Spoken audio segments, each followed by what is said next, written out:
કહ્યું બ્રહ્મ સંબંધ કરણાત સર્વેશામ દેહ જીવયો સર્વદોષ નિવૃત્તિ.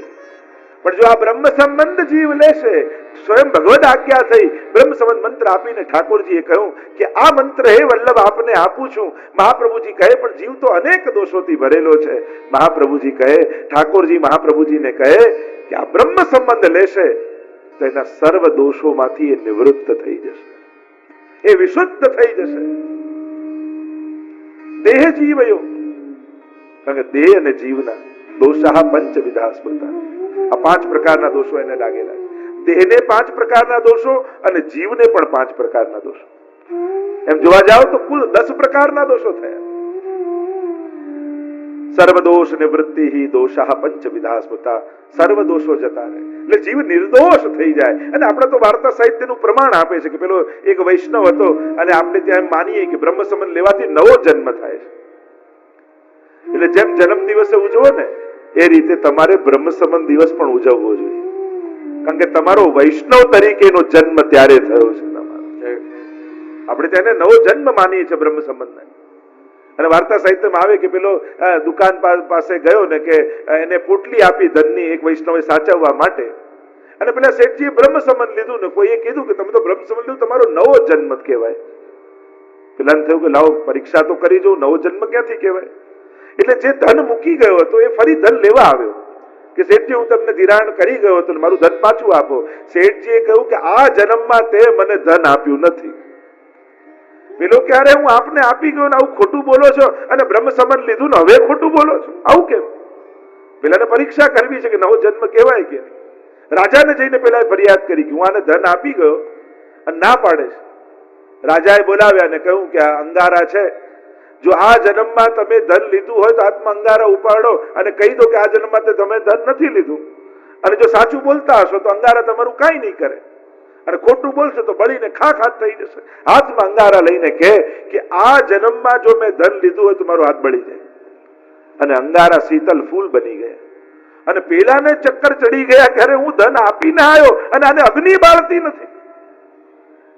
અને જ્યારે રડતો રડતો પેલો વ્યક્તિ ઘરે ગયો ત્યારે શેઠજી ધનની પોટલી લઈ એના ઘરે આપીને આવ્યા કે આ તો હું પરીક્ષા કરતો હતો કે બ્રહ્મ સંબંધ લેવાથી નવો જન્મ થાય છે કે નહીં, કારણ કે તે પોટલી આપી એ બ્રહ્મ સંબંધ પહેલા આપી હતી, બ્રહ્મ સંબંધ પછી મારો નવો જન્મ થયો, એટલે ગત જન્મના કર્મો પણ મને બાધા કરતા નથી. એમ પ્રમાણ કરીને વાર્તા સાહિત્યમાં એનું પ્રમાણ આપ્યું.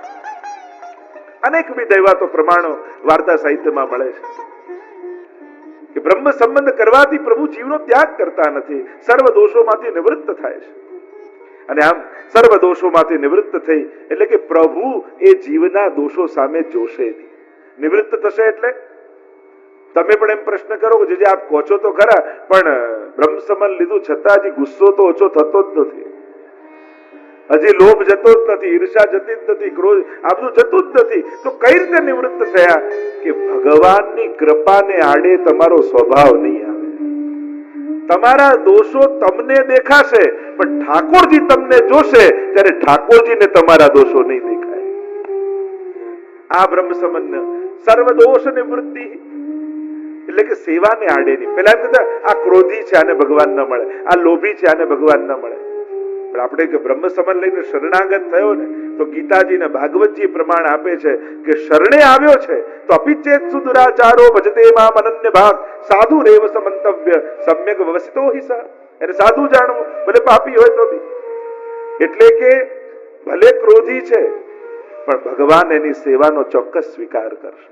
ભલે લોભી છે પણ ગુસાઈજી જો એને માનસી આપે તો ઠાકોરજી એનો હાથ પકડી લે. વાર્તા સાહિત્યમાં આવે છે ઠાકોરજી કૃપા કરતી સમયે એના દોષોનો વિચાર નહીં કરે, ઠાકોરજી સેવા લેતી સમયે એના દોષો સામે નહીં જોવે. નહીં તો ઘણી વાર આપણે કહીએ ને કે ભલે આટલી સેવા કરે પણ કેવો સ્વભાવ તો કેવો ક્રોધી છે, ભલે કીર્તન ગાય પણ બહુ લોભી છે. આપણે અને માણસનો સ્વભાવ જ હોય, દુર્ગુણોથી જલ્દી ઓળખી લે માણસ. આપણે જો એને એમ કહીએ કે પેલા ભાઈને ઓળખો, આ ભાઈને કયા પેલા ભાઈ, પણ એના થોડા વિકૃતિઓ સમજાવ. પેલા જે ટાલવાળા છે, બટકા છે ને આમ કાળો ચહેરો છે, ઓહો ઓળખી ગયો. એના કઈ દોષો બતાવ તરત માણસ યાદ આવી જાય, નામ કો તો યાદ ના આવે. માણસ માણસને વિકૃતિઓથી, એના દુર્ગુણોથી યાદ રાખે, સદગુણોથી યાદ નથી રાખે. આ માણસનો સ્વભાવ છે. તો આપણે એમ કહીએ કે ભલે સેવા કરે, લોક ક્રોધી છે, વિચારવાનું એ કે ભલે આટલો ક્રોધી છે પણ સેવા સરસ કરે છે, ભલે આવો લોભી છે પણ કીર્તન બહુ સારો ગાય છે. હંમેશા એના સદગુણો યાદ રાખીને એને ઓળખો. ઠાકોરજી દોષોની નિવૃત્તિ કરશે. તો આ રીતે અહીંયા બ્રહ્મ સંબંધ માટેની 11 ટીકાઓમાં 11 આચાર્યોએ બ્રહ્મ સંબંધને અનેક પ્રકારથી વ્યાખ્યાઓ કરી. સૌથી પહેલા ગોકુલનાથજી ટીકામાં આજ્ઞા કરે, બ્રહ્મ સંબંધ નામ એતન માર્ગી આચાર્ય દ્વારા ભગવન નિવેદનમ. સ્વમાર્ગી આચાર્ય દ્વારા ભગવાનને સર્વ સમર્પણ નિવેદન કરવું, એનું નામ બ્રહ્મ સંબંધ. રઘુનાથજી આજ્ઞા કરે બ્રહ્મ બૃહત એટલે બ્રહ્મ, અને બ્રહ્મ શબ્દથી બ્રહ્મ સંબંધ, અને અહીંયા બ્રહ્મ સંબંધ પુરુષોત્તમ નામથી એને બ્રહ્મ કયા છે એની પણ ચર્ચા આવી.